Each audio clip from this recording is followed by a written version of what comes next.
Well, hello there, Ned. Hope you're all well. Now, did our happy Jeremy Hunt smile actually turn into a bit of a sneer? Now, the reason why I ask is because during last week's Treasury Committee meeting about the mini-budget, Labour MP Siobhain McDonagh wanted to pick up on his statement about those with the broadest shoulders should shoulder the heaviest burden, where she took him to task about this, and he tried the Tory line about being compassionate Conservatives, and clearly Siobhain was having none of it.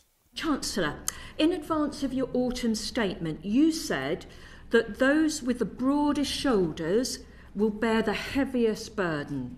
And we on that side, this side, including, I hope, Andrea, would agree with that. I've searched high and low through your statement, but I can't seem to find the section on those with the broadest shoulders of all, the non-DOMs.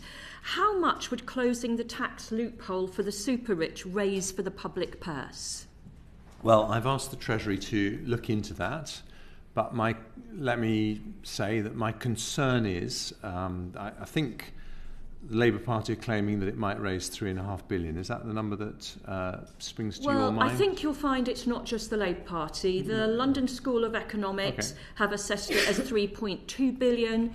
The IFS have said £3 billion, and I think Warwick Business School had £3.6 billion. Or are these people not reputable people who you should accept their assessments? I've asked for that to be looked at. My point was different, actually. It is that I understand that non-DOMs pay in tax, all the taxes that they do pay, around £8 billion of tax a year. So I want to make sure that wealthy foreigners pay as much tax in this country as possible. Ireland has a non-DOM regime. France has a non-DOM regime. These are people who are highly mobile, and I want to make sure that we don't do anything that inadvertently loses us more money than we raise. Yes, but we already know that the London School of Economics has done precisely that piece of work with anonymised data from HMRC, and they assess that 100 non-DOMs would leave the UK if that loophole was closed. That's not exactly a huge exodus, is it?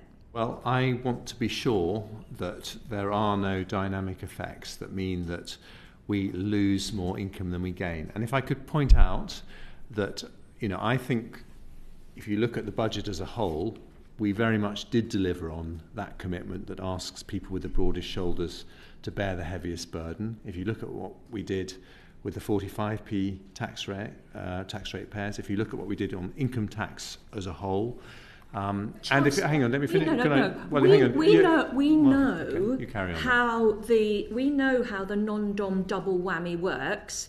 So if you don't pay tax in the UK on your money that you earn abroad, as long as you don't spend it in the UK. So actually, we're getting hit twice. We're not getting the tax and we're not getting the spend. How does it make any sense to carry on in that way? We are getting a lot of spend because, as I understand it, the spend that we get brings in about £8 billion a year, which is a lot. And I just want to make sure that anything you do in terms of the non-DOM tax regime doesn't mean that you lose more than you gain. Yeah. And this is a really interesting concept, isn't it? When it comes to the super-rich, we always want to give concessions, whether it's the non-DOM tax loophole, whether it's charitable status for private schools, whether it's the lifting the cap on bankers' bonuses. So incentives for the rich and responsibility for the police sergeant, the senior ward sister, or the school head of year, who will be brought into higher tax bands through your frozen thresholds. Isn't it the case there's one rule for the rich and another rule for everybody else? No. And I do understand the picture you're trying to paint, but if I could just say I'm not painting it, it's real. I'm just saying, if you'd let me answer very kindly, I understand the picture you're trying to paint, but it is 180 degrees wrong. Look at what we did in that autumn statement. We increased taxes on wealthier people, but when it came to poorer people, we upped. Could you possibly let me finish? If you could let me finish, I will. Well, I let you ask the question, so I think it's reasonable you should let me answer it. We increased taxes on the wealthiest. When it came to the poorest people, you can see we uprated benefits by inflation. That's an £11 billion commitment. We respected the triple lock, which reaches a lot of pensioners on low incomes.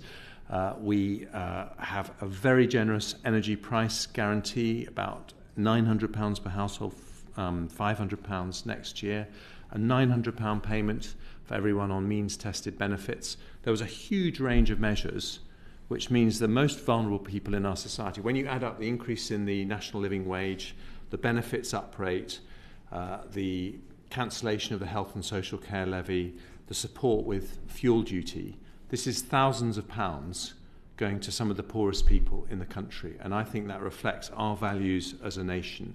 But at the same time as doing all of that, I believe that it was very important that we avoided doing things that might be politically charged but would have been damaging to our long-term growth. And my concern about what you're proposing on non-DOMs is that it would cost us more money than it would make us.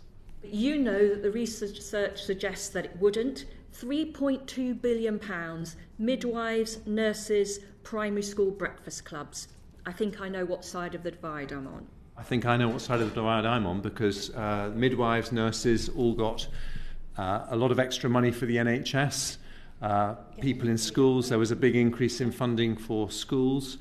People on low income, there was a huge amount of effort to make sure we help people through a very difficult time. And when it comes to measures on wealthier people that we know will actually increase the money coming into the Treasury, we took those measures. Where we weren't sure if it was damaging to economic growth, we held back, and for very good reason. Now, I would say he said all that drivel at the end with a straight face. But this is Jeremy Hunt, innit? He had that wild, psychotic stare while smiling while he was saying it, wasn't he?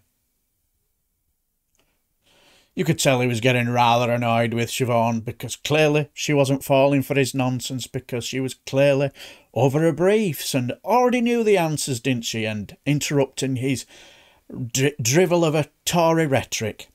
Spot on about the non-DOMs, always wanting to give incentives to the super rich, while all the responsibilities are for those who can least afford it.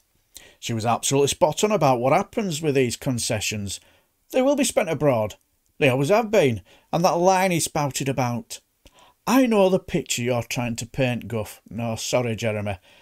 Siobhain ain't painting any picture. She's just telling you reality. So, well done, Siobhain, for not standing for his spiel. But anyway, what do you guys think? Leave your comments below, and until the next time, I shall bid you farewell and take care, my friends.